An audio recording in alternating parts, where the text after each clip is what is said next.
Hi everyone, welcome back. I just thought I'd give my thoughts on the recent England versus Wales friendly match that happened at Twickenham, which England actually won 27-13. Now, initially it started off with a really good attacking intent from England right from the off, with Ford and Joseph combining to run out of their own 22 and pin Wales back on their own line. But Wales actually hit back really fast and they were able to crash through the line thanks to Rob Evans, and after some really good build-up play and good running lines from the Welsh. England started to get themselves back into the game, but there was some really sloppy handling from them. It really hampered their attacking game throughout the first half and thwarted some really good moves. Wales were what they did very well, I thought, was they were very quickly up the defensive line in the first half, looking to snuff out England's attacking game, not allow them to get any momentum or allow them to sort of get a good attack going through. But England did come back into it, and with a really good attacking lineup was set up, and Luther Burrell hit a really great attacking line to crash through. You managed to sort of reach out one hand and just dot it down over the line. Now, England remained on the attack from the kickoff, and the loose forwards found some great space to run from their own half. To pin the Welsh back on their own line. Now, one of the things I wanted to see from England in the first half was quicker ball from the loose to take advantage of the attacking play, keep the defenders on the back foot.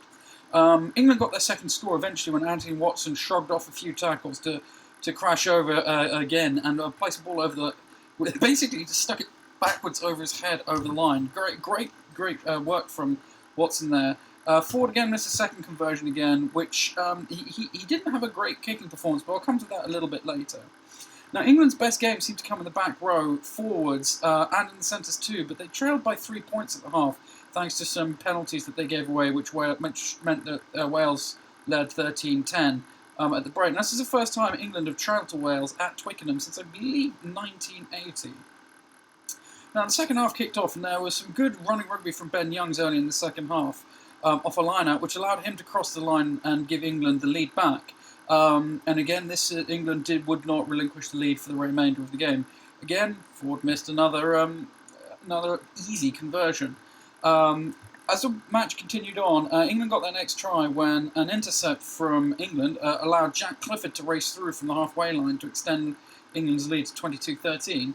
And Ford did actually manage to make this conversion, however, it was slap bang in front of the post, so can't read too much into that. Now, there was some controversy as there was a suspicion of a knock-on by Dan Cole in the lead-up.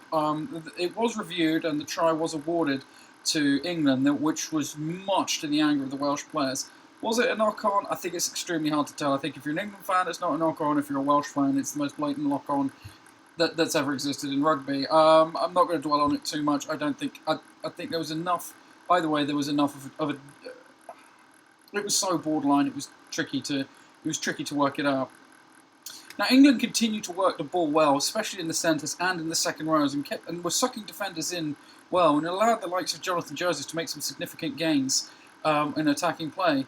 Some more great handling from England, combined with some quick ball at the base of the ruck, allowed the ball to be recycled again, and Marlon Yard went over with a great handoff and a late pass from Courtney Lawson to build up to the try too.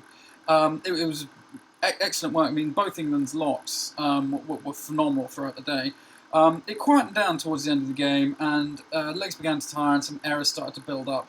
So in the end, this was quite a comprehensive win for England, with them running 5 tries in against Wales. However, can't ignore the fact that there were 14 points missed by Ford. Now, Eddie Jones, the England coach, made a very interesting point. He just said, what does it matter with the kicking when you can run in 5 tries against Wales and beat them by quite a significant margin? Beat them by 14 points. And I agree with him to some extent. We should be focusing on the positives. However, I don't think Wales played very well. I think their squad is fairly... I don't know why. It just feels slightly weak to me at the moment. Now, 14 points against Wales. All right, we won by 14. We're going on a tour to Australia. We're not going to be allowed to just throw 14 points away like that. Now, what did England do really well? They were phenomenal at the lineouts. Didn't lose a single one and stole several Welsh ones. Launchbury and Laws really started for England. Launchbury won man in the match. Absolutely earned it. Courtney Laws could have won it, but Launchbury was so much better. And the pack generally were dominant for England as well. They didn't lose a single scrum, and I believe they at least turned one Welsh scrum as well. Yard looked good. I think basically everyone on the England team looked really good. Ford needs to kick his game up. You can't afford to kick poorly like that. Oddly enough, his kicking out of hand was actually pretty good. However, his kicks at goal were pretty poor. Now, Wales were shut out completely in the second half, and they didn't seem to have a plan A, let alone a plan B, and couldn't cope with England. The only player who I thought for Wales stood up really well was their winger Amos, who looked really threatening with the ball in hand, was at the centre of pretty much anything Wales did.